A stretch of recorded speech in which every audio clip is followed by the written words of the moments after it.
Donc dans cette vidéo, nous allons installer Imodata. Donc la première chose à faire, c'est d'aller sur la page de téléchargement de Imodata. Donc moi j'ai choisi la version basique. Pour la version premium, c'est exactement la même chose. Et donc je télécharge le fichier setup. Je peux télécharger le manuel aussi, bien sûr, hein, mais là je vais télécharger le fichier setup. Donc il y a un écran qui s'ouvre et le fichier est téléchargé. Donc j'ai cliqué dessus et on me demande si je veux démarrer l'installation. Donc oui, bien sûr. Je vérifie juste que le fichier est bien signé, hein, donc donc là c'est moi, Pierre Ayard. C'est pour vérifier qu'il n'y a pas eu de changement ou de virus introduit dans le fichier. S'il est signé, c'est l'assurance que le fichier est sûr. Donc j'exécute le fichier d'installation. Alors moi je suis sur Windows 7, donc j'ai des pop-up, des security warnings, des choses comme ça. Qui correspondent à la configuration que j'ai choisie pour mon ordinateur.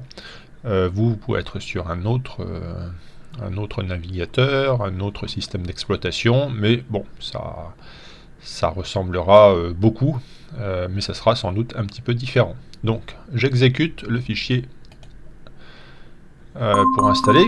Alors là, j'ai un antivirus qui me dit que le fichier est suspect. Donc je vais attendre un petit peu pour qu'il fasse l'analyse et qu'il me dise que le fichier n'a pas de problème. Donc voilà, donc alors il y a deux fenêtres qui sont ouvertes en même temps. Donc la première chose, l'antivirus c'est bon. Et la deuxième chose, j'ai le pop-up qui me demande de choisir le mode d'installation.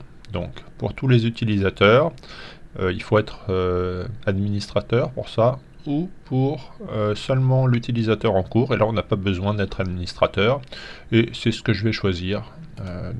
Voilà. Le langage pour l'installation, je vais choisir français.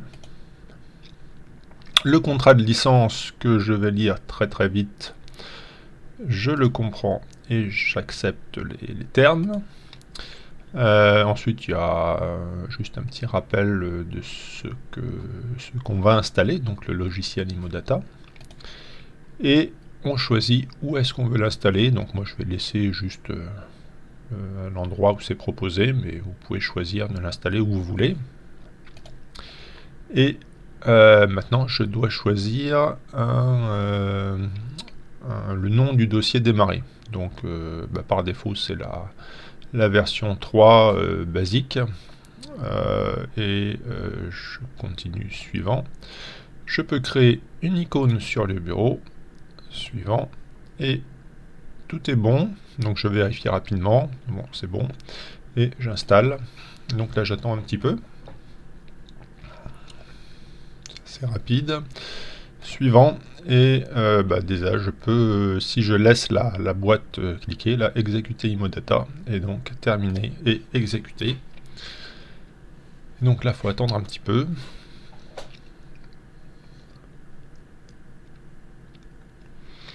Voilà, et le logiciel est installé. Et on peut commencer à cliquer, faire des nouvelles recherches.